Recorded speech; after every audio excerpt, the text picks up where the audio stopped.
தமிழருடைய தாயகத்தை பறித்து ஒரு அயல் இனத்தை சேர்ந்த ஒரு நாட்டுக்கு கொடுத்துருக்காங்க அப்படின்னா தமிழர்களை இவங்க எப்படி பார்க்குறாங்க இந்திய அரசு என்பது அதில் மிக முக்கியமான முரண்பாடு என்பது அதுதான். கச்சத்தீவை கொடுக்க வேண்டும் என்பது 74 முடிவெடுத்து தான் அவங்க சொல்கிறாங்க. ஆனால் அதற்கு முன்பிலிருந்தே அது வந்து இலங்கையினுடைய ஏகபோக பகுதியாக அவன் ட்ரீட் பண்ணுறான். அதை இந்தியா அனுமதிக்கிறது. இலங்கையில் வந்து ஆட்சி செஞ்ச டச்சுக்காரர்கள் அந்த கச்சத்தீவு வழியாக போவதற்கு ராமநாதபுரம் மன்னர்கள்கிட்ட குத்தகை காசு கொடுத்துருக்கான். ஓகே, இன்றைக்கு வரை அங்கே மலையக தமிழர்கள் கைவிடப்பட்டு இலங்கையாலும் அங்கீகரிக்கப்படவில்லை, இந்தியாவாலும் அங்கீகரிக்கப்படவில்லை. ஒரு பெரிய இந்திய அரசனுடைய துரோகத்தினால நாடற்றவர்களாக வாழ்ந்துட்டு இருக்காங்க. ஒரு 3 நூற்றாண்டுகளாக வாழ்ந்துட்டு இருக்கிறாங்க. 2013 இலங்கை தூதர் துணை தூதர் பிரசாத் கரியவம்சம் சொன்னார், இந்தியாவிலே தமிழர்களை தவிர்த்து இலங்கையிலே தமிழர்களை தவிர்த்து நாம் எல்லோரும் ஒரே இனம், ஆரிய இனம் என்று. டெல்லியிலேயே தூதர் பேசுகிறார். அவர் மணியரசனை அடிக்கடி சொல்வார்ல, அவர்கள் நம்மை பார்த்து பயப்படவில்லை, நம்முடைய மொழியும் வரலாற்றையும் பார்த்து தான் பயப்படுகிறார்கள். 2009 ஒரு இது சொல்லுவாங்க. 68 இதே திமுக இருக்கும்போது அன்றைக்கி வந்து சபாநாயகர் தீப ஆதித்யநாத் வராத ஒரு நாளில் புலவர் கோவிந்தன் என்பவர் அன்றைக்கி வந்து சபை வெளியிடுது. அன்றைக்கு திமுக என்ன செஞ்சுருந்தீங்க? இதே வாய்ப்பாடு என்ன? இந்திய அரசு நிலைப்பாடு தான் எங்கள் நிலைப்பாடு. 68 ஆமாம், அண்ணா தலைமையிலான திமுக தான் சொல்கிறேன். 68 இதெல்லாம் சட்டசபை பதிவேட்டில் இருக்குது. இது 2 நாடுகள் சம்மந்தப்பட்டது, இங்கே பேசக்கூடாது. அன்றைக்கு திமுகவினுடைய பலம் கிட்டத்தட்ட 138 பேர் சட்டசபையில் உட்காந்துருக்கும் போது கச்சத்தீவு ஒப்பந்தம் வருவதற்கு முன்பே அதை பற்றி பேசுவதற்கு மறுத்தவர்கள் திமுககாரங்க. 68 சிங்களர்கள் நம்முடைய பங்காளிகள், இதுதான் கண்ணோட்டம். இதுதான் இப்போ கல்யாணத்தில் இல்லை, இன்றைக்கும் அதுதான் அவங்களுடைய கண்ணோட்டம். இன்றைக்கும் வந்து அவங்க என்ன தமிழ்நாட்டில் வந்து என்ன பண்ணிகிட்டு இருக்காங்க, சிபிஎம் சிபிஐல என்ன, சிங்களர்கள் அவங்களுடைய நிரந்தர பங்காளிகள். ஏன்னா அவங்க கட்சிகள் எல்லாமே ஆரிய தலைமை கொண்ட கட்சிகள். இந்திய கம்யூனிஸ்ட் கட்சியாக இருக்கட்டும், சிபிஎம்மாக இருக்கட்டும். டெல்லியில் சிபிஎம் கட்சி போர்டு என்ன, பாரதிய கம்யூனிஸ்ட் கட்சின்னு வச்சுக்கோங்க, பேரை முதல்ல மாற்றுக்கலாம். அப்போ நல்ல அரசுக்கிட்ட சில வரைமுறைகள் இருக்குது, அதுக்குள்ளே தான் செயல்பட முடியும். நீங்கள் என்ன பண்ணிருக்க முடியும், நீங்கள் சொல்லுங்கண்ணா. இப்போ கச்சத்தீவு குறித்த ஒரு சிக்கல் வரும்போது உச்சநீதிமன்றத்தில் மோடி அரசு என்ன சொன்னால், கச்சத்தீவு ஒருபோதும் இந்தியாவில் இருந்தது கிடையாது. இது 2013 காங்கிரஸ் ஆட்சி காலத்தில் அவங்க என்ன ஸ்டேட்மெண்ட் கொடுத்தாங்களோ அதே வாக்குமூலத்தை மோடி அரசு வந்த பிறகு கொடுத்தார். அதன் பிறகு இவ்வளோ தூரம் 2014 இப்போ வரைக்கும் ஒரு 10 வருஷம் ஆயிடுச்சு. இது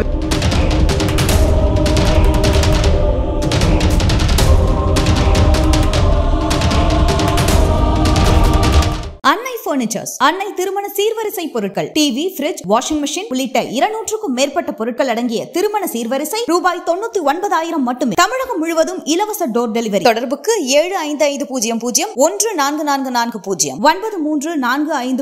9345044044. ஃபோர்த் ஸ்டேட் தமிழ் நேயர்களுக்கு அருள்மொழிவர்மனின் அன்பார்ந்த வணக்கங்கள். இது உங்கள் ஃபோர்த் ஸ்டேட் தமிழ் வழங்கும் பெருந்தமிழ் பெருதுகள் நிகழ்ச்சி. இன்றைக்கு நம்மோடு இணைந்திருக்கிறார் சிறப்பு விருந்தினராக தமிழ் தேசிய பேரியக்கத்தினுடைய துணை பொதுச் செயலாளர் மரியாதைக்குரிய தோழர் அருணபாரதி அவர்கள். வணக்கம். வணக்கம். எப்படி இருக்கீங்க? ஆமாம். அண்மையில் நீங்கள் கேள்விப்பட்டிருப்பீங்க, கச்சத்தீவு விவகாரம் அப்படிங்கிறது ரொம்ப மீண்டும் ஒரு விவாத பொருளாக மாறி இருக்கு. தொடர்ச்சியாக கச்சத்தீவை வந்து திரும்ப பெறணும், இந்த கச்சத்தீவில் எப்படிப்பட்ட அரசியல் பண்ணிக்கிட்டு இருக்காங்க அப்படிங்கிறது உங்கள் இயக்கத்தின் சார்பாக தொடர்ச்சியாக நீங்கள் அமல்படுத்திட்டு தான் வந்துக்கிட்டு இருக்கீங்க. இன்றைக்கி எப்படி விவாத பொருளாக மாறி இருக்குது அப்படின்னா, திமுக கச்சத்தீவெல்லாம் ஒன்றும் கொடுக்கல, ஆதாரமற்ற குற்றச்சாட்டை பிஜேபி வைக்கக்கூடாது அப்படின்னு சட்டமன்றத்திலேயே அமைச்சர் துரைமுருகன் வந்து சவால் எடுக்கிறாரு. வானதி சீனிவாசன் எம்எல்ஏ பிஜேபிக்காரங்க என்ன சொல்கிறாங்கன்னா, நீங்கள் தான் கொடுத்தீங்க அப்படிங்கிறாங்க. காங்கிரஸ் தலைவர் செல்வபிரந்தனுக்கு சொல்கிறாரு, அன்றைக்கி கொடுத்தது சரிதாங்க, அதில் என்னங்க இருக்குது, தண்ணி இல்லை, மழை இல்லை, எதுவுமே கிடையாது, அது ஒரு வேஸ்ட்டு லேண்ட் அப்படிங்கிற மாதிரி சொல்கிறாரு. இன்றைக்கி தேவைப்படுதுன்னா அதை பற்றி பேசுவோம் அப்படிங்கிற மாதிரி தான் அவங்களுடைய டோனே இருக்குது, காங்கிரஸ் கட்சியினுடைய டோன். 3 கட்சியுமே மக்களுக்கு எதிராக தான் இருக்குது அப்படின்னு சொல்கிறீங்க. தமிழ் தேசிய சக்திகள், இயக்கங்கள், கட்சிகள் எப்படி புரிஞ்சுக்கணும் இதை காமன் மேன்? இந்தியாவில் தமிழர்கள் 2ஆம் தர குடிமக்களாக நடத்தப்படுகிறார்கள் என்பதற்கு இந்த கச்சத்தீவில் இப்போ நடக்கக்கூடிய இந்த நாடகங்கள்லாம் வந்து ஒரு நல்ல உதாரணம். நாடகம்ன்றீங்களா? நாடகம், இது எல்லாமே நாடகம் தான். அவங்க வந்து திமுகவை பொறுத்தவரை 2026 தேர்தலை மனதில் வைத்துக்கொண்டு இந்த 2025 ஜனவரிலேருந்தே அந்த நாடகத்தை தொடங்கிட்டாங்க. 1 ஆண்டு காலம் 200ன்னு சொன்னார்ல அவர், அதுலேருந்தே வந்து இந்த 1 ஆண்டு முழுக்க நாடகம் தான் அரங்கேற்ற போகிறோம். இப்போ அதை அடுத்து அனைத்து கட்சி கூட்டம் நீட்டுக்கு வச்சுருக்கிறாங்க. 4 வருஷம் எல்லாம் முடிச்சுட்டு இப்போ கடைசியில் வச்சுருக்கிறாங்க. அடுத்த மாதம் இன்னொரு ஏதோ ஒரு பிரச்சனைக்கு அனைத்து கட்சி கூட்டம்னு வைப்பாங்க, தீர்மானம் போடுவாங்க. ஊடகங்களில் நாங்கள் ஏதோ மக்கள் பிரச்சனைக்கெல்லாம் போராடுறோம் அப்படின்றதோட ஒரு தோற்றம் வரணும் எலெக்ஷன் வரைக்கும். அதை நோக்கி நகர்ந்துட்டு இருக்காங்க. அதில் ஒன்றா தான் இப்போ கச்சத்தீவு இது நடந்துகிட்டு இருக்குது. இதில் வந்து மிக முக்கியமாக என்னென்னா, இது வந்து தமிழர் தாயக சிக்கல், இனச்சிக்கல். இது ஏதோ வந்து நிர்வாக பிரச்சனை மாதிரி பேசிக்கிட்டு இருக்கிறாங்க, அப்படி கிடையாது.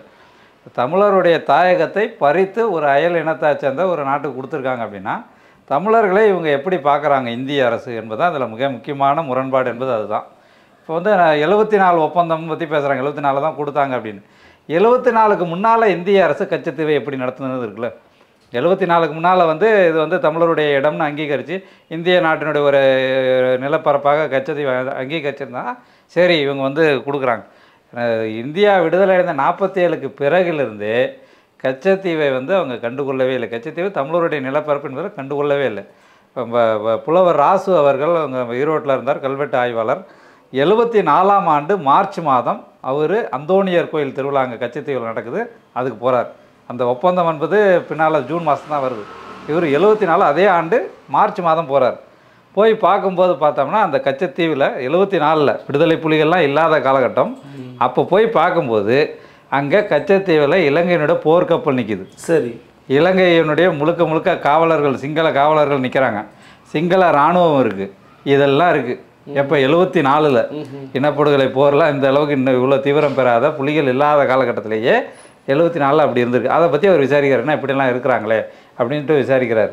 விசாரிக்கும்போது எப்போவும் இப்படி தாங்க நடக்கும். சரி, இப்போ இந்திய நாட்டின் ஆட்சி பகுதி நாமளாம் நினச்சிட்டு இருக்கோம்ல இவங்க சொல்கிறாங்கன்னு.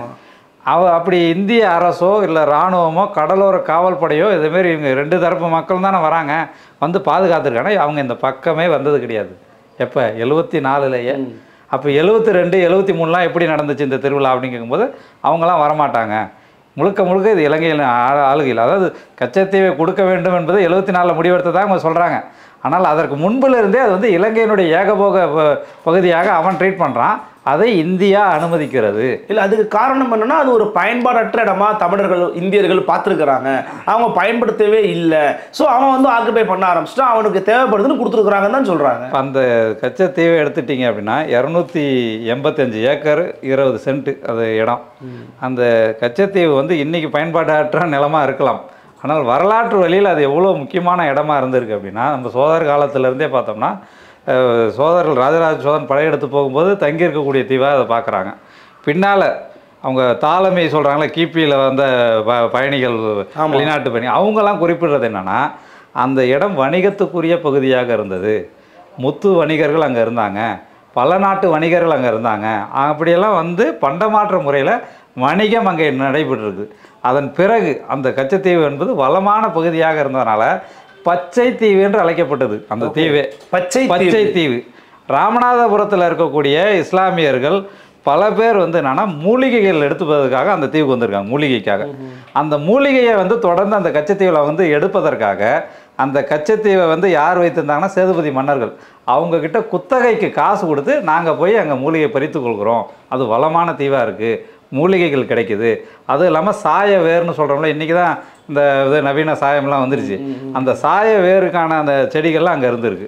அதுக்கு வந்து குத்தகை கொடுத்துருக்காங்க. இப்போ இந்த குத்தகையெல்லாம் அதிகமாக அந்த தீவுக்கு வருவதனால அந்த கச்சத்தீவினுடைய வருமானத்தை கணக்கிடுவதற்கும் அதை வந்து மேம்படுத்துவதற்கு அது ஒரு மேலாளர் போடணும்னு சொல்லிட்டு ஒரு தனி அலுவலகம் வச்சுருந்தாங்க. ராமநாதபுர மன்னருடைய இதில் இருந்து ஒரு தனி அலுவலகம் வெறும் கச்சத்தீவை நிர்வாகம் பண்ணுறதுக்கு. ராமேஸ்வரம் கோயிலில் என்னென்னா அந்த கோயிலினுடைய நந்தவனம் என்பது கச்சத்தீவில் தான் இருந்தது. ராமேஸ்வரம் கோயிலில் வந்து அந்த சாமிக்கு வந்து நீங்கள் மலர் வணக்கம் செலுத்தணும் அப்படின்னா அந்த மலர் எங்கே பூக்கும் அப்படின்னா கச்சத்தீவில் தான் பூக்கும். இங்கேருந்து கொண்டு வரப்பட்ட மலரை வைத்து தான் அங்கே வந்து அலங்காரம் நடந்திருக்கு சாமிக்கு. இப்போ அந்த அளவுக்கு வந்தோன்னா அந்த கோயிலோடும் சரி ராமநாதபுரம் மன்னரோடும் சரி நேரடி தொடர்பில் வளமாக இருந்த பகுதி. அப்படி வளமாக இருந்த பகுதியில் என்ன நடக்குது பின்னால் அப்படின்னா இந்த ஒப்பந்தத்துக்கு பிறகு தான் அந்த இது வந்து தீவுக்கு யாரும் போகக்கூடாது, தமிழக மீனவர்களை தடுக்கிறது, துப்பாக்கி சூடு இதெல்லாம் நடந்த பிறகு தான் ஆளரவமற்ற தீவாக அது பிற்காலத்தில் மாற்றப்படுகிறதே தவிர அப்படி தொடர்ச்சியாக அப்படி இருந்தது கிடையாது. ஆளரவமற்ற தீவாலாம் இருந்தது. அதுக்கு பக்கத்திலே பல இடங்கள் வந்து மீன் வந்து அதிகமாக கிடைக்கக்கூடிய இடமா இருக்குது. கச்சத்தீவை ஒட்டின இடத்துல நிறைய மீன் கிடைக்குது. அந்த கச்சத்தீவுக்குள்ளேயே பார்த்திங்கன்னா நிறைய மூலிகைகள் வரக்கூடியது, நிறைய செடிகள் இருந்திருக்கு. அந்த மாதிரி ஒரு வளமான பகுதியாகத்தான் இருந்தது. தமிழக மீனவர்கள் தொடர்ச்சியாக அதை பயன்படுத்தினதுக்கான சான்றுகள் இருக்கிறதுன்னு சொல்கிறீங்க? இருக்குது. தமிழக மீனவர்கள் மட்டும் இல்லைங்க, நம்ம தமிழ்நாடு அரசுடைய ராமநாதபுரம் அந்த மாவட்டத்துக்கு உட்பட்ட சர்வேயில் அது 1250 சர்வே பதிவேட்டில் கச்சத்தீவு தான் இருக்குது. இப்போ நீங்கள் இந்த மாதிரியான பதிவேட்டை இலங்கையில் காட்டணும்ல, நாங்கள் இலங்கை அரசு வந்து உரிமை கொண்டாடுறவன் ஏதாவது ஒரு சான்று காட்டணும்ல இது எங்ககிட்ட இருந்திருக்குன்னு. நாம் ராஜராஜ சோழன் காலத்தில் இது இருந்திருக்குன்னு சொல்கிறோம்.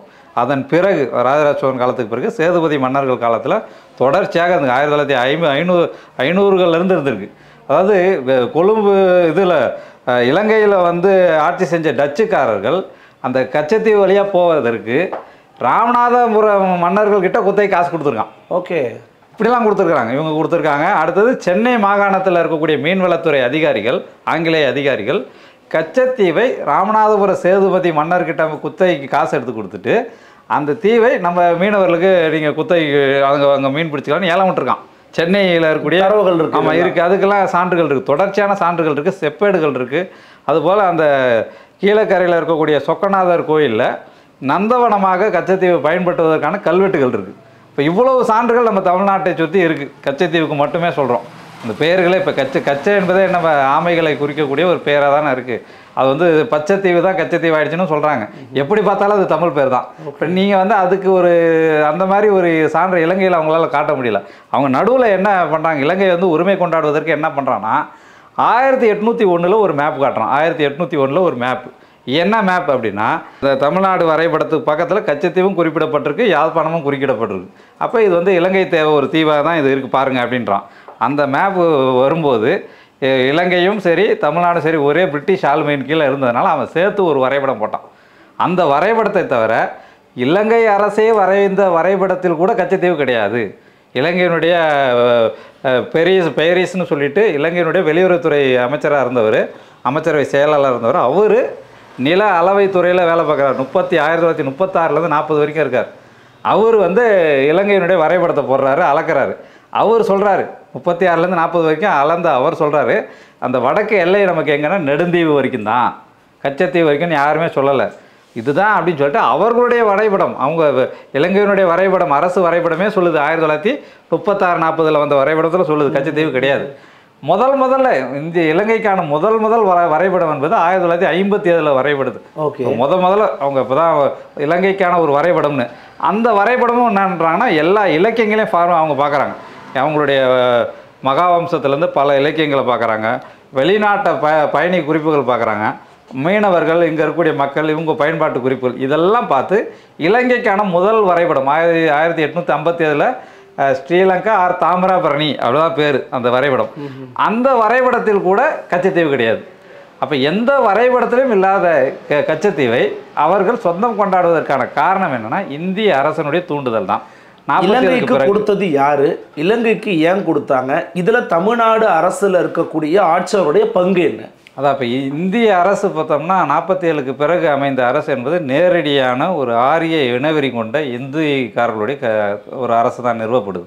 அவர்களை பொறுத்த வரைக்கும் முதல் பகையாளிகளாக நம்மை தமிழர்களை தான் கருதுகிறோம். இப்போ 47 ஆகஸ்ட் 15 விடுதலை, 48 இந்திய அரசு என்ன பண்ணுது பாருங்கள்.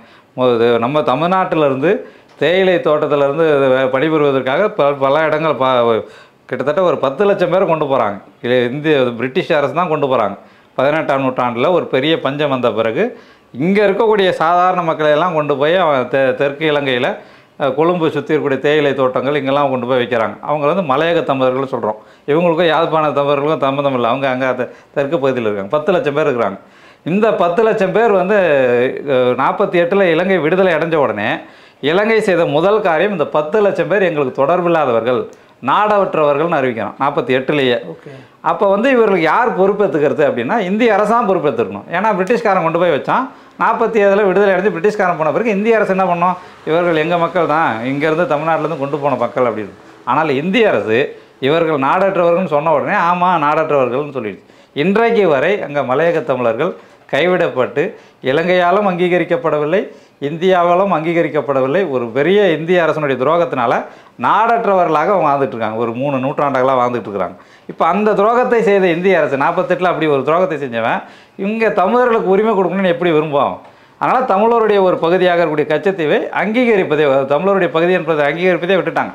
54 இந்த பிரச்சனை இருக்குது. 54 சரி 55 சரி இந்திய அரசனுடைய வரைபடத்தில் இருக்கக்கூடிய அந்த கச்சத்தீவு இருக்குல்ல அதை வந்து விட்டுடுறாங்க. இந்திய அரசே விடுது. 49 வரைக்கும் இந்திய அரசனுடைய வரைபடத்தில் கச்சத்தீவு இருக்குது. ஆனால் 47க்கு பிறகு இல்லை. என்னென்னா இந்திய அரசு வேணுமே விடுது. இப்படி விடுறாங்கன்றதுக்காக இங்கே இருக்கக்கூடிய அதிகாரிகளே கடிதம் எழுதுறாங்க. டேராடூனில் இருக்கக்கூடிய நில அளவைத்துறைக்கு எழுதுகிறாங்க. நீங்கள் இந்த ராமநாதபுரத்தில் சேதுபதி மன்னருக்கு உட்பட்ட தீவுகளாக இது இருக்குது, இதுக்கெல்லாம் ஆவணங்கள் இருக்குது, தமிழ்நாட்டில் சர்வேன்னு இருக்குது, தமிழ்நாடு அரசு வந்து அவங்க வரி செலுத்தியிருக்கிறதுக்கான ரசீதுகள் இருக்குது, இவ்வளவும் இருக்கும்போது எப்படி அதை விடப்படலாம்னு சொல்லிட்டு தமிழ்நாட்டு அதிகாரிகள் எழுதுகிறாங்க. ஆனால் கண்டுகொள்ளவில்லை இந்திய அரசு. 54 நடக்குது, 55 நடக்குது, தொடர்ந்து நடக்குது. இதெல்லாம் விட்டுட்டு இதே நேரத்தில் இந்திய ஆட்சியாளர் என்ன செஞ்சுருக்காங்கன்னா, ஒரு அங்குலம் நிலத்துக்காக பாகிஸ்தானோட போர் போடுறோம், இன்னொரு அங்குலம் இடத்துக்காக சீனாவோட போர் நடத்துகிறான். அப்போ வந்து ஒரு அங்குலம் நிலமுடைய வேல்யூ என்னன்னு உங்களுக்கு தெரியும்ல. அப்போ ஏன் போர் நடத்துறீங்க அப்படின்னா என்ன லாபம் கிடைக்குது? அப்போ இவங்களை பொறுத்த வரைக்கும் என்ன, தமிழர்கள் வந்து அழித்தொழிக்கப்பட வேண்டியவர்கள், அதுதான் அவங்களுக்கு இந்திய ஆட்சியாளர் நோக்கமாகவே இருக்கும், நேரடியான நோக்கம் அதுதான். அதனால தான் 65 அவன் போர் நடத்தி தமிழ்நாட்டுக்குள்ளே இந்திய எதிர்ப்பு வந்து அதிகம் 400 பேர் 500 பேர் சுட்டுக் கொள்றான்னா என்ன விஷயம்? ஏதாவது ஒரு மண்ணில் இந்தியாவில் ஜாலியன் வாலாபாக்குக்கு பிறகு இவ்வளோ பெரிய 400-500 பேர் சுட்டுக் கொல்லப்பட்ட மண் ஏதாவது இருக்கா இந்தியாவில்? எங்கேயுமே கிடையாது. இந்திய துணை கண்டத்திலே கிடையாது. 400-500 பேர் என்ன கோரிக்கையில் இறந்து போகிறாங்க? இந்தி வேண்டாம்னு சொன்னதான், தமிழ் வேண்டும் இந்தி வேண்டாம்னு சொன்னதான். அப்போ எந்த ஆயுதப்படையும் தமிழ்நாட்டில் கிடையாது. இப்போ நீங்கள் வந்து புலிகள் இருந்ததுனால இனப்படுகொலை நடந்துச்சு, இனப்படுகொலைக்கு புலிகள் தான் காரணம், ஆயுதம் எடுத்ததுனால தான் காரணம்லாம் பேசுகிறாங்களே. தமிழ்நாட்டில் 65 என்ன ஆயுத போராட்ட குழு இருந்துச்சு? நாகாலாந்தில், மிசோரமில் அங்கெல்லாம் ஏகப்பட்ட ஆயுத போராட்ட குழு இருக்குது, காஷ்மீரில் இருக்குது. அவங்கள ஒடுக்கிறதுக்கு இராணுவத்தை கொண்டு போகிறான். அந்த மாதிரி இங்கே தமிழ்நாட்டில் எந்த ஆயுத குழு விடுதலை கூட அப்போலாம் கிடையாது, யாருமே கிடையாது. அப்போ வந்து ஆயுத போராட்டமே நடத்தாத ஒரு மண்ணில் 400-500 பேரை இராணுவத்தை வச்சு சுட்டு கொண்ட அநியாயம் தமிழ்நாட்டில் தானே நடந்துச்சு. அப்போ இந்திய அரசனுடைய இனப்படுகொலை என்பது 65 நடந்த தொடங்கிட்டாங்க. அதன் பிறகு தான் 74 வரும்போது இந்த தீவு எதுக்கு அவங்ககிட்டே கொடுத்துருவோன்னு சொல்லிட்டு சட்டப்பூர்வமாக்கிறது நடந்தது 74. அப்படி கொடுத்து அவங்க என்ன செய்யலான்னு பார்த்தாங்கன்னா, இலங்கையை தன் பக்கம் வைத்து கொள்ளலாம். ஏன்னா இந்த இலங்கை என்ன பண்ணுறான்னா 61 அந்த இது சீனா போர்லேயும் சரி, அதுக்கப்புறம் பாகிஸ்தான் போர்லேயும் சரி, பாகிஸ்தான் பக்கமும் சீனா பக்கமும் நிற்கிறானே தவிர இந்தியாவை ஆதரிக்கவே இல்லை. புவிசார் அரசியல் அடிப்படையில் பார்க்கும்போது இந்திய ஒன்றியத்துக்கு இலங்கையை அரவணைச்சு வச்சுக்கணும் அப்படிங்கிற ஒரு கண்ணோட்டம் இருப்பது சரிதானே, நியாயம் தானே, அதை தவறுன்றீங்களா நீங்கள்? அதாவது இலங்கையை அனுசரித்து வச்சுக்கணும்லாம் இவங்க கருதுகிறாங்க, இந்திய அரசு வந்து கருதுகிறாங்க. ஆனால் அவன் எந்த காலத்திலும் அனுசரியாக இருந்ததே கிடையாது. ஏன்னா அவன் இந்திய அரசை பொறுத்த வரைக்கும் சிங்களன் எப்போதும் அவங்களுடைய பங்காளி, தன்னுடைய இனத்தை சார்ந்தவன் அப்படின்னு சொல்லிட்டு அவங்களே சொல்கிறாங்க. இப்போ இந்த 2013 இலங்கைக்கான இலங்கை தூதர் துணை தூதர் பிரசாத் கரியவம்சம் சொன்னார், இந்தியாவிலே தமிழர்களை தவிர்த்து இலங்கையிலே தமிழர்களை தவிர்த்து நாம் எல்லோரும் ஒரே இனம், ஆரிய இனம் என்று டெல்லியிலேயே தூதர் பேசுகிறார். எப்போ 2013 பேசுகிறார். அந்த உறவு அப்படியே தொடர்ந்து இருந்துச்சு. இப்போ இவங்கள கூட ஜெயவர்தனா கூட பேசுகிறேன், நானும் இந்திரா காந்தியும் ஒரே இனம், உங்களுக்கு சந்தேகம் இருக்குன்னா என்னுடைய மூக்கை பாருங்கள், இந்திரா காந்தி மூக்கை பாருங்கள்னு பேசினார். அப்போ அந்த அளவுக்கு என்னென்னா அவங்களுக்குள்ள அந்த ஆரிய இன உறவு இருந்துக்கிட்டே இருக்குது. அந்த பிரசாத் கரியவம்சம் சொன்னது மட்டும் போல் 2013 சொன்னார். சொல்லி முடிச்சுட்டு என்ன பண்ணார்னா, ஒரிசா பகுதியிலிருந்து படகுல கிளம்பி போனவர்களுடைய வழித்தோன்றர்கள் தான் சிங்களர்கள் என்பதற்காக இந்தோ லங்கா ஃபவுண்டேஷன் என்ற ஒரு அமைப்பை ஒரிசாவில் தொடங்கி ஒரிசாவில் இருக்கக்கூடிய நிதி அமைச்சர்கள், வணிகத்துறை அமைச்சர்களை கொண்டு போய் அங்கே இலங்கையில் சந்திக்க வைக்கிறது, ஆந்திராவில் இருக்கக்கூடிய வணிகத்துறை அமைச்சர்கள், நிதித்துறை அமைச்சர்களை கொண்டு போய் அங்கே போய் உறவு ஏற்படுத்துவது. இப்போ ஆந்திராவுடைய சேட்டலைட் சிட்டி எங்கே இருக்குன்னா கொழும்புல இருக்குது. ஆந்திராவில் அப்படி ஆந்திராவுடைய சேட்டலைட் சிட்டி அங்கே இருக்குது. பொருளாதார உறவு இருக்குது.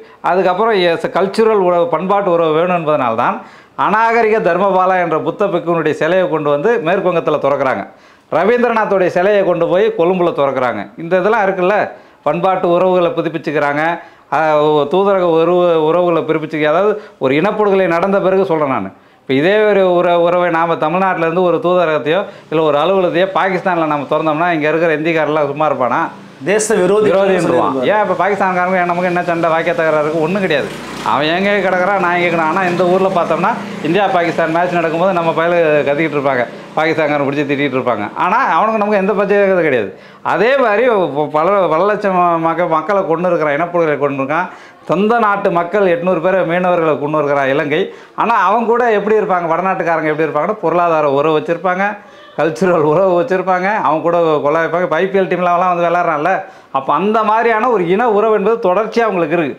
இந்த இன உறவு பார்வை என்பதனால தான் அவங்க வந்து தமிழர் பகுதியாக இருந்தாலும் இதை ஒரு இலங்கைக்கு கொடுத்துட்டோம்னா இந்த தமிழர்கள் மீன்பிடி தொழிலில் நிறைய வரக்கூடாது. அவங்களுக்கு எல்லாமே தெரியுங்க. இந்திய அரசுக்கு தமிழருடைய வரலாற்று பின்னணியும் வந்து நல்லா தெரியும்.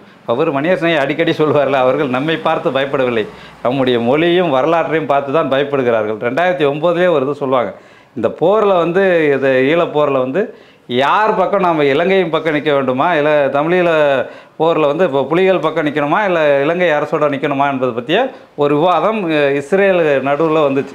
இஸ்ரேல் ஆய்வாளர்கள் மத்தியில் வரும்போது இஸ்ரேல்காரன் சொல்கிறான், நாம் வந்து சிங்களர் பக்கம்தான், இலங்கை அரசு பக்கம் தான் நிற்கணும். ஏனென்றால் 2000 ஆண்டுகளுக்கு முன்பு இந்த யூதர்களுக்கு சவாலாக விலகிய இனம் அந்த தமிழினம்தான். அந்த இனம் இன்றைக்கி ஒரு படை வைத்து கொண்டு போராடுறான். ஒருவேளை அவங்களுக்கு தமிழீழம் என்ற நாடு கிடைத்து விட்டால் அடுத்தது அவன் தான் நம்முடைய வணிக போட்டி, அந்த நாடு தான் நமக்கு வணிக போட்டி, நமக்கு அவனுக்கு சண்டை நடக்கும். அப்போ நாம் அந்த நாடு உருவாவதை தடுக்க வேண்டுவதற்காக அவங்க இலங்கையோட நம்ம நிற்கணும், அவங்களுக்கு உதவி செய்யணும் அப்படின்னு சொல்லிட்டு முடிவு எடுக்கிறாங்க. இப்போ அந்த அளவுக்கு நம்முடைய வரலாற்று பின்னணி எல்லாருமே பார்க்குறாங்க, இந்திய அரசும் பார்க்குறது. அவங்க இப்போ பிம்ஸ்டெக் மாநாடு போகிறாருல, என்ன பிம்ஸ்டெக்கில் என்ன பண்ணுறாங்க, இந்த கடலோரத்தில் எல்லா நாடுகளையும் ஒன்றா திரட்டி ஒரு இந்திய அரசனுடைய தலைமையில் திரட்டி வைத்து கொண்டு கடலோரத்துலேருந்து இந்த மக்களை வெளியேற்றுறது. யாரெல்லாம் கடல் ஓரத்தில் யார் இருக்காங்க, மிக முக்கியமாக அவங்க முதல்ல 2009 புலிகள் அழிக்கணும் என்பதை 2004 முடிவு பண்ணுறான். 2004 ப்ராஜெக்ட் பெக்கான்லாம் வேணா அவங்க போட்டிருக்கான். 2004 மே மாதம் இந்த இனப்படுகொலை நடந்து முடியும் என்பதை அந்த வார்த்தையை 2004 ரிப்போர்ட்டில் வச்சுருக்கான். அப்போ எவ்வளோ துல்லியமாக திட்டமிடுறான் பாருங்கள்.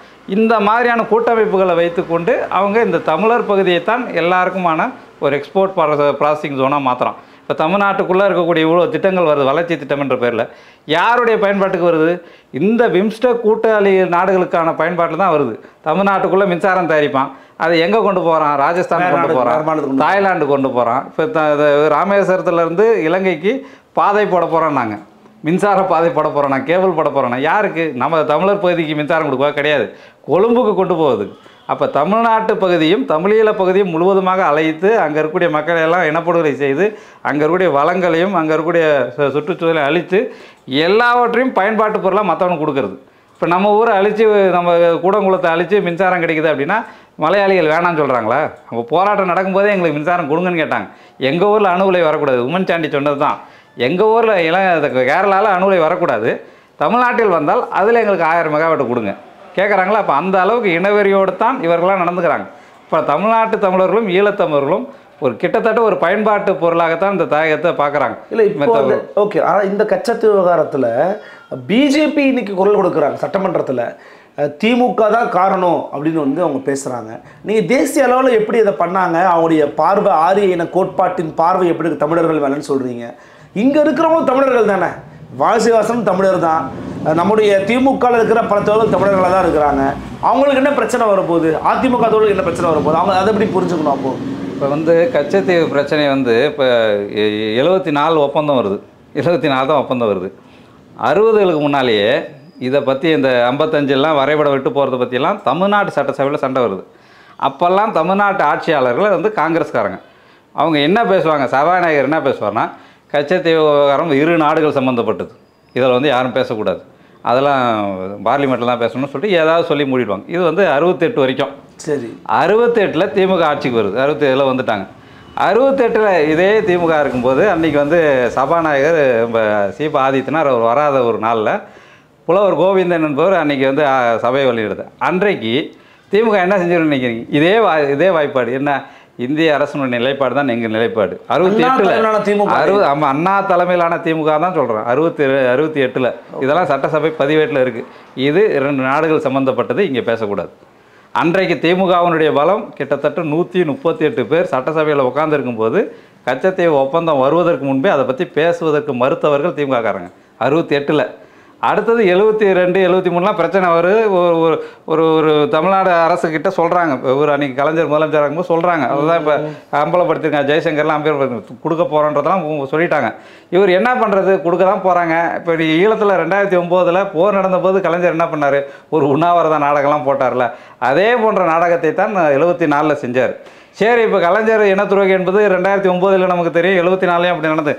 எதிர்க்கட்சியாக இருந்த எம்ஜிஆர் என்ன பண்ணார், அதிமுக எதிர்கட்சி தானே அவர். அப்போ அவர் வலுவாக போராடி இருக்கும்ல. இப்போ கலைஞர் இனத்துறைக்கு 74 போராடணும் பண்ணலையே. அப்போ இந்திராவோட கூட்டணி, அவர் இந்திரா காந்தியோட கூட்டணி. அதனால் என்ன பண்ணாங்க, அமைதியாக விட்டுட்டாங்க.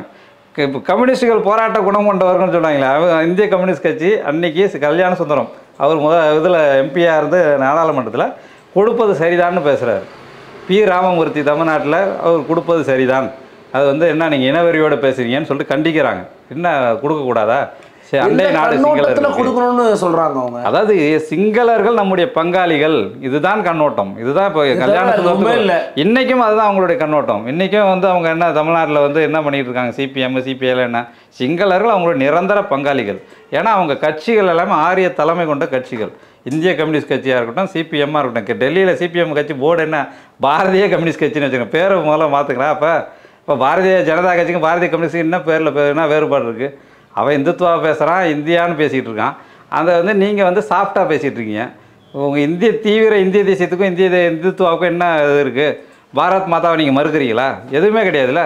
எல்லாத்தையும் நீங்கள் அப்படி தான் வச்சுருக்கீங்க. அவங்க கொஞ்சம் காவியில் இருக்கும், கொஞ்சம் நீங்கள் சேப்பில் இருக்கீங்க. அவ்வளோதான் வித்தியாசமே தவிர ரெண்டு பேருக்கும் ஒரே கருத்து. அதாவது இந்தியா என்ற ஒரு பெரிய நாட்டை பாதுகாப்பதற்காக கச்சத்தீவு போகட்டும் என்ற பிஜேபியினுடைய கருத்து, காங்கிரஸுடைய கருத்து தான் சிபிஎம் சிபிஐயோட கருத்தாகவும் இருக்குது.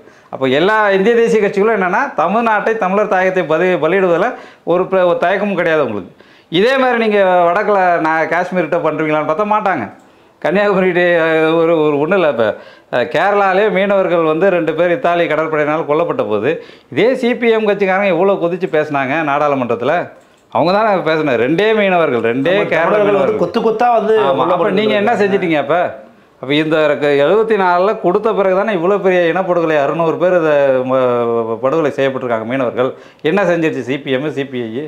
அப்போ என்னன்னா கிட்டத்தட்ட பார்த்தோம்னா இந்திய அரசு செய்யக்கூடிய எல்லா நடவடிக்கைகளையும் ஏதோ ஒரு வகையில் வந்து இந்திய தேசிய வெறிக்காக ஆதரித்து கொண்டு பற்றி தான் இந்த கட்சிகள் செஞ்சு துரோகம் பண்ணிகிட்டு இருக்காங்க. அதனால தான் இதெல்லாம் திட்டமிட்ட நாடகம்னு சொல்கிறோம். திமுக பார்த்தோம்னா கிட்டத்தட்ட 18 வருஷம் அவங்க மத்தியில் ஆட்சியில் இருந்திருக்கிறாங்க. வாஜ்பாய் காலத்துலேயும் சரி, அதுக்கு முன்னால் குஜரால் காலத்தில், தேவகவுடா காலத்தில், விபி சிங் காலத்தில் தொடர்ந்து இருந்திருக்காங்க. அப்போல்லாம் இவங்க இதை பற்றி பேசவே இல்லையே. இல்லை, இதுதான் வந்து அவங்க சொல்கிறாங்க. இப்போ அம்மையார் ஜெயலலிதா கூட ஒரு சட்டமன்றத்தில் வரும் பேசும்போது எனக்கு தெரியும் எந்த எல்லை இருக்குது, ஒரு மாநிலத்துக்கு என்ன உரிமை இருக்குது, அதை வச்சு தான் கேட்டு வாங்க முடியும். நான் எடுத்தோம் கழுத்தோம்லாம் பேச முடியாது. ஒரு படையை கட்டி கொண்டு போயெல்லாம் வந்து நிலத்தெல்லாம் வாங்க முடியாது. ஒரு மாநில அரசுக்கிட்ட சில வரைமுறைகள் இருக்குது, அதுக்குள்ளே தான் செயல்பட முடியும். நீங்கள் என்ன பண்ணியிருக்க முடியும் நீங்கள் சொல்லுங்களேன். இப்போ நாம் என்ன சொல்கிறோம்னா, இதுவாக சொல்கிறது, இப்போ வந்து இந்திய அரசமைப்பு சட்டமே என்ன சொல்லுது அப்படின்னா, அரசமைப்பு சட்டம் 3ல் சொல்கிறாங்க இந்தியானா என்ன. இப்போ முதல்ல நம்பர் 1 உறுப்பு 1ல் வந்து இந்தியாவுடைய பெயர் இந்தியா தட் இஸ் பாரத். 3ல் என்னன்னா இந்த இந்தியா தட் இஸ் பாரத்துக்குள்ளே என்ன இருக்குது, ஓகே, எந்த மாநிலம் இருக்குது, எந்த எல்லை வரைக்கும் இருக்குன்றது தான். அந்த 3ல் ஒரு சின்ன திருத்தத்தை கூட செய்யாமல் நீங்கள் எப்படி ஒரு நாட்டை வந்து பிரிக்க முடியும்? இதுதான் கச்சத்தீவு வரைக்கும் உங்கள் எல்லையாக இருக்குது. அந்த 3ல் ஒரு திருத்தம் செய்யணும்ல, அதில் அமெண்ட்மெண்ட் பண்ணணும்ல, அதுவே தப்பாச்சே. அப்போ இந்த அரசமைப்பு சட்ட தவறை சுட்டி காட்டி தான் ஜெயலலிதா வழக்கு போட்டிருக்காங்க 2013. இப்போ 2013 வழக்கில் அதான் அரசமைப்பு சட்டத்தில் நீங்கள் வந்து ஒரு திருத்தம் செய்யாமல் நாடாளுமன்றத்தில் விவாதம் நடத்தி ஒரு ஏற்பு. இப்போ வந்து இந்திரா காந்தியால் பெற முடியுமான்னு பார்த்தா முடிஞ்சிருக்கும். இப்போ 76ல் வந்து எமர்ஜென்சிலாம் வந்த பீரியடில் அசுர பலத்தோடு இருந்தாங்க. ஒரு வேளை இந்திரா காந்தி ஒரு தீர்மானத்தை போட்டு எல்லோரும் ஓட்டு போடுங்க, ஓட்டு போட்டிருப்பாங்க. ஆனால் அந்த மாதிரியான ஒரு ஜனநாயக சடங்கை கூட நிறைவேற்றாமல் அந்த அளவுக்கு அது தமிழர் பகுதியை துச்சமாக தூக்கி கொடுக்குறாங்க. விஷயம் அதுதான். அது ஏன்னா இது தமிழர் பகுதி, அவ்வளோதான், அதுக்கு என்ன இது நாடாளுமன்ற இதெல்லாம் தேவைப்படுது அப்படின்னு தூக்கி அடாசுனாங்க. இப்போ அந்த அளவுக்கு தமிழரில் கீழாக தான் பார்க்குறாங்க அவங்க. ஒரு தமிழர் நிலப்பகுதியை, தாயகத்தை ஒரு கீழாக பார்க்குற பார்வை அவங்ககிட்ட இருக்குது. அது இதே இந்திய அரசு பார்த்தோன்னா வடக்கில் வந்து பல பகுதி சண்டை போட்டுக்கிட்டு இருக்கான். இப்போ இங்கே வந்து அந்தமான் நிக்கோபார் இருக்குது பாருங்கள், அதை ஒட்டின மாதிரி ஒரு தீவு இருக்குது, டியூனான்னு ஒரு தீவு. அந்த தீவை யார் கொடுக்குறான்னா வங்கதேசத்துக்கு கொடுத்துருக்கான். மியான்மர் கொடுக்குறான், இந்திய அரசு கொடுக்குது. நீங்கள் வந்து மீன் பிடிச்சிக்கோங்க, அங்கெல்லாம் எந்த சண்டையுமே கிடையாது. இதே இந்திய அரசு இன்னொன்று பாருங்கள், இந்த பெரிய பகுதியை கொடுத்துட்டோன்னு செல்வத்தை பெருந்தகை பேசுகிறார்ல, அந்த வாஜ்பேங்க் பகுதி, அந்த பகுதி இருக்குது பாருங்கள், அதுக்குள்ளே சிங்கள மீனவர்கள் வந்து மீன் பிடிக்கலான்னு சொல்லிட்டு இவனே சொல்கிறான். இந்திய அரசு ஒப்பந்தம் 76 ஒப்பந்தம் என்ன, சிங்கள மீனவர்கள் வந்து இது எங்கள் பகுதியாக இருந்தாலும் நீ வந்து மீன் பிடிக்கலாம் இவன் சொல்கிறான்ல. இப்போ இந்த மாதிரியான ஒரு குறைந்தபட்ச மீன்பிடி உரிமையாவது நீங்கள் தக்க வச்சுருக்கலாம்ல. 70லேருந்து இருக்கணும், இது இருக்குன்னு சொல்லி தானே 74 76 ஒப்பந்தத்திலையும் சொல்கிறாங்க. நாடாளுமன்றத்திலேயே அன்றைக்கி என்ன சொல்கிறாங்க, ஸ்வரன் சிங் சொல்கிறாரு, இந்த ஒப்பந்தம் என்பதை வச்சு யாரும் பயப்படாதீங்க, மீன்பிடி உரிமையெல்லாம் அப்படியே இருக்கும், வழிபாட்டு உரிமை அப்படியே இருக்கும். யாரும் எதுவும் நீங்கள் ட்ராவல் டாக்குமெண்ட்லாம் விசா வாங்கிட்டுலாம் நீங்கள் போய் அந்தோனியார் கோயிலுக்கு போக வேண்டிய அவசியம் இல்லை. இதெல்லாம் ஒப்பந்தத்தில் இருக்குது. இன்றைக்கி எப்படி இருக்குது? 74 அவங்க ஒப்பந்தத்தினுடைய 5வது பிரிவில் சொல்கிறாங்க மீன்பிடி உரிமைகள் அப்படியே இருக்கும், விசா டாக்குமெண்ட் இல்லாமல் நீங்கள் போகலாம். இதெல்லாம் இருக்குது. இப்போ இன்றைக்கும் பார்த்தீங்கன்னா விசா டாக்குமெண்ட் இல்லாமல் பாஸ்போர்ட் மட்டும் காட்டிட்டு போயிட்டு வந்துட்டு இருக்கிறாங்க. அதுக்கு செக்அப் பண்ணி அதுக்கு ஏகப்பட்ட கெடுபிடிகள் பண்ணுறாங்க. ஒன்று. ரெண்டாவது, மீன்பிடி உரிமை என்பது கிட்டத்தட்ட இல்லைன்னு ஆகிப்போச்சு. இல்லை, கச்சத்தீவு பக்கமே நீங்கள் திரும்ப முடியாது கொஞ்சம் தூரம். ஏன்னா கடலில் வந்து எல்லை என்னன்னே தெரியும். ஒரு காற்றடிச்சோம்னா இலங்கையில் இருப்போம், இன்னொரு காற்றடிச்சோம்னா இங்கே இருப்போம். அப்படி 2 பகுதியிலும் போய்டுவோம். ஏன்னா கடலில் ஒன்றும் எல்லையெல்லாம் தெரியாது. அப்படிப்பட்ட பகுதியில் போய்ட்டு அவன் துப்பாக்கியோடு அவன் நிற்கிறான் 74க்கு பிறகு, ஒப்பந்தத்துக்கு பிறகு. அப்படின்னா இது சீரியஸாக இந்திய அரசு தானே பார்க்கணும். இப்போ வரைக்கும் 1000 பேர் மன்னிச்சிருப்பாங்க இல்லையா? இப்போ 800 பேர் இருந்ததாக சொல்கிறாங்க. இது வரைக்குமே 800 பேர். 91 ஜெயலலிதா அவர்கள் தீர்மானம் போடும்போதே கிட்டத்தட்ட 60 பேர் சொல்கிறாங்க 91லேயே. இப்போ இந்த 30 ஆண்டு காலத்தை பார்த்தோன்னா 800 பேர் இருந்திருப்பாங்க. எஃப்ஐஆர் அவ்வளோ இருக்குது. இப்போ தாக்குனதுலேருந்து, கையை காலை உடைச்சதுலேருந்து, வலைகளை அறுத்து போட்டது, ஜிபிஎஸ்க்கு அந்த கருவிகளை திருடினது, படகுகளை சேதனைப்படுத்து அப்படின்னு ஏகப்பட்ட எஃப்ஐஆர் இருக்குது. இல்லை, அதில் அமைச்சர் துரைமுருகன் சொல்கிறாருல, கலைஞருக்கு தெரிஞ்சுதான் அதை பண்ணாங்கலாம் சொல்லாதீங்க, தவறான தகவல் சொல்லாதீங்க, கருணாநிதியை வந்து அதை வந்து அவர் ஒப்புதலோட அதெல்லாம் பண்ணலை அப்படி நடத்த போகிறதுக்கு முன்னால் 76 வந்து இந்தமாரி 74 ஒப்பந்தம் சைன் ஆக போகுதுன்றது முன்னாலே சொல்லிட்டாங்க. சொன்ன பிறகு தான் இவர் என்ன பண்ணிக்கிட்டாருன்னா, வரப்போகுதுன்னு தெரிஞ்ச பிறகு தான் அனைத்து கட்சி கூட்டம் அது இதுன்னு செஞ்சு ஏதாவது பண்ணி நம்ம சடங்குக்கு ஒரு தீர்மானம் போடுறாருல. இன்றைக்கி நீட்டுக்கு தீர்மானம் எவ்வளோ போடுறாரு, இப்போ இந்த இதுக்கு போட்டார்ல, அந்த மாதிரி ஒரு தீர்மானத்தை போட்டு நாங்கள் முடிச்சிட்டோன்னு சொல்லுவதற்கான வேலையை தான் 74 இவர் பார்த்தார் கலைஞர். உண்மையிலே என்ன செஞ்சுருக்கலாம் அப்படின்னா, போராட்டம் செஞ்சுருக்கலாம். இப்போ இன்றைக்கி ஜல்லிக்கட்டு போராட்டம்லாம் பேசுகிறோம்ல, அந்த மாதிரி அவங்க தெருவில் இறங்கி உட்காந்துருந்தாங்கன்னா இதெல்லாம் பண்ணியிருக்காங்க. இப்போ எம்என் ராயின்னு இருக்கார்ல, மேற்கு வங்கத்தில் எம்என் ராயின்னு முதலமைச்சர் தான். அந்த முதலமைச்சர் வந்து இலங்கையில் நம்ம எப்படி தமிழர்கள் படுகொலை நடக்கும்போது தமிழ்நாட்டில் போராட்டம் பண்ணுறோம், அதுபோல் மேற்கு வங்கத்துக்கு பக்கத்துலேயே வங்கதேச பகுதி, அன்றைக்கி கிழக்கு பாகிஸ்தான், அதில் வந்து ஒரு இனப்படுகொலை நடக்குது அந்த வங்க மொழி பேசுகிறவங்க. உடனே எம்என் ராய் என்ன ஸ்டேட்மெண்ட் கொடுத்தாரு, நீங்கள் ஒருவேளை இந்திய அரசு இராணுவத்தை அனுப்பி அந்த மக்களை பாதுகாக்கவில்லை என்றால் நான் காவல்துறை அனுப்பி பாதுகாப்பேன். அது எவ்வளோ சீரியஸான ஸ்டேட்மெண்ட். ஒரு முதலமைச்சர், அவருக்கு தெரியாத அந்த வரம்புலாம், ஒரு முதலமைச்சர் தான் அவருக்கு தெரியுதுல்ல, நான் செய்வேன், சட்டத்தை என் மக்களுக்கு எதுனா நான் செய்வேன். தமிழ்நாடு அரசு நாங்கள் கடலில் இறங்கி துப்பாக்கி சூடு நடத்துவோன்னு கூட சொல்லாமே, ஏன் எங்கள் மக்களை பாதுகாக்க நாங்கள் கூப்பிட்டு போகிறோம், என்ன இருக்குது உங்களுக்கு. அதுபோல் இந்த 22 கிலோமீட்டர் என்பது டெரிட்டோரியல் இதுன்னு சொல்லிட்டு இவங்களே சொல்கிறாங்க. இந்திய அரசு வெளிநாட்டு சட்டங்கள்லாம் சொல்லுது 22 கிலோமீட்டர் பகுதி வரைக்குமே கடல் எல்லை என்பது ஒரு நாட்டுக்கு சொந்தம் தான். 22 கிலோமீட்டர் பகுதி வரைக்குமே. கச்சத்தீவு பார்த்தோம்னா 8 கிலோமீட்டர்லேயே இருக்குது. 8 கிலோமீட்டர் தான். ராமேஸ்வரத்துலேருந்து பார்த்திங்கன்னா 8 கிலோமீட்டர். 22 கிலோமீட்டர் வரைக்குமே கூட நமக்கு வந்து கடலில் உரிமை இருக்கிறது. அவன் போய் மீன் பிடிக்கலாம், எல்லாம் பண்ணலாம். இது பன்னாட்டு சட்டம் வச்சுருக்கிறான். 22 கிலோமீட்டர் என்பது எல்லா நாட்டுக்கும் உண்டு. இப்போ நமக்கு என்னென்னா, அந்த வாங்கடே பிரிட்ஜ் பகுதி இருக்குது, 2 பகுதி ஓவர்லேப் ஆகுது. 22 ஓவர்லேப் ஆகுது. ஏன்னா நமக்கே 20 கிலோமீட்டர் தானே. அப்போ இதுக்குள்ளே வந்து உரிமை ஓவர்லேப் ஆகும்போது 2 தரப்பை மீன் பிடிக்கலாம் என்பது ஒரு இயல்பானது. அதில் போய் மீன்பிடி உரிமையெல்லாம் பிரச்சனையே கிடையாது. இன்றைக்கி தான் ஏதோ யாழ்ப்பாண மீனவர்களுக்கும் தமிழ்நாட்டு மீனவர்களும் முரண்பாடு இருப்பது போன்றது ஒரு சிக்கல் எப்போ வருதுன்னா, இந்த கடற்படை தலையீடு வந்ததுனால்தான். அதற்கு முன்னால் வரைக்கும், இந்த 74க்கு முன்னால் வரைக்கும் பார்த்திங்கன்னா எந்த ஒரு இதுவும் கிடையாது. இவன் எங்கே இருப்பான், அங்கே இருப்பான், அங்கேருந்து வருவான் போவான், அந்த மாதிரி இயல்பாக இருந்தது.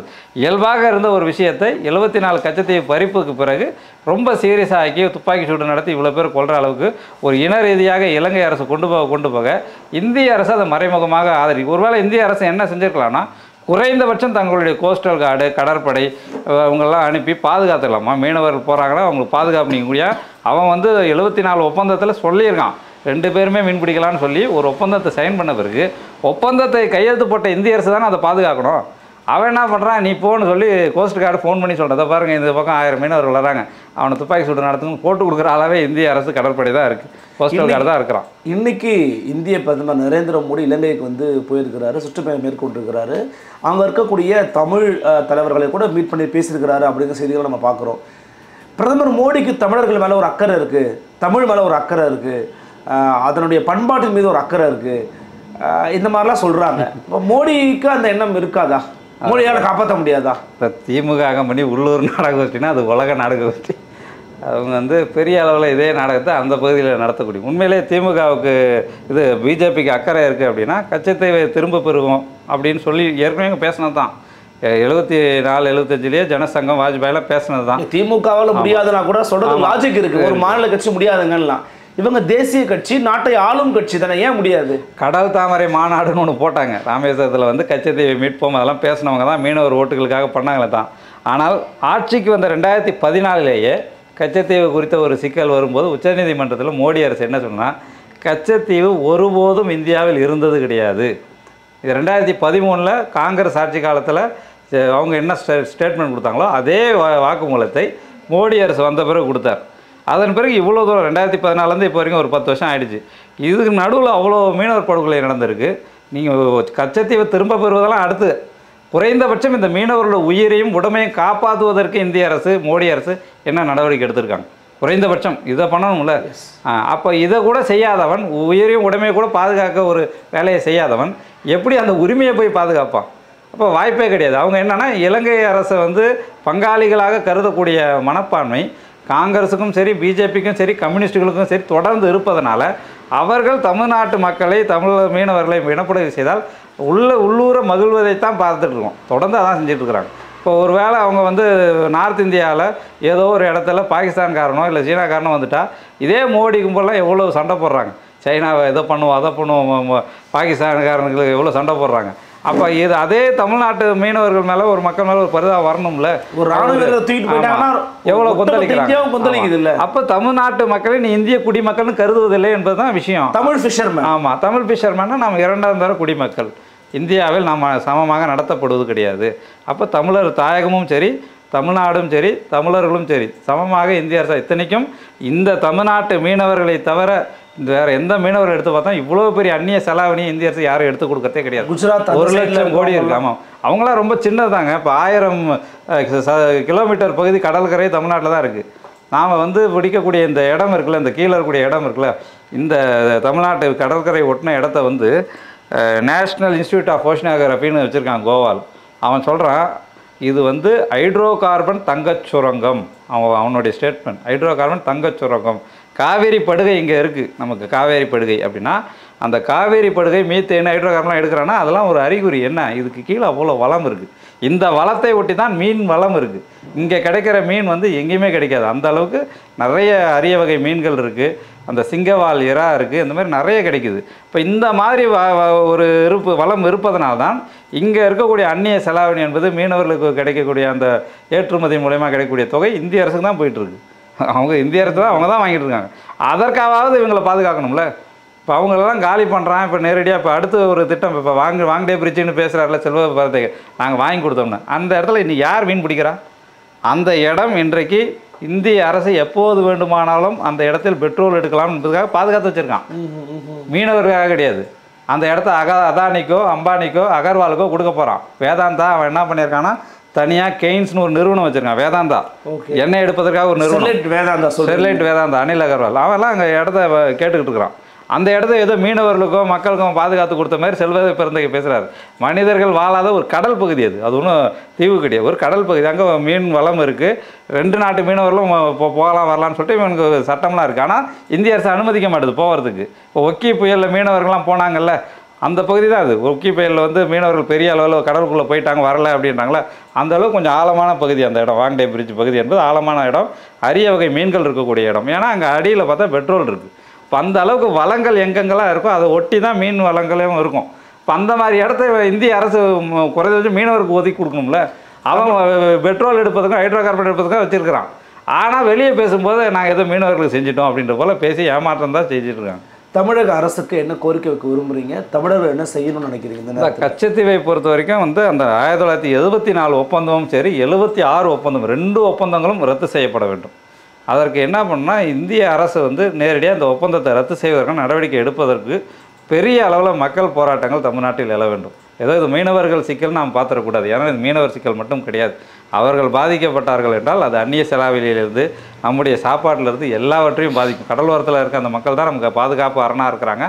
எல்லா வகையிலும் அது பாதிப்பை ஏற்படுத்தும்.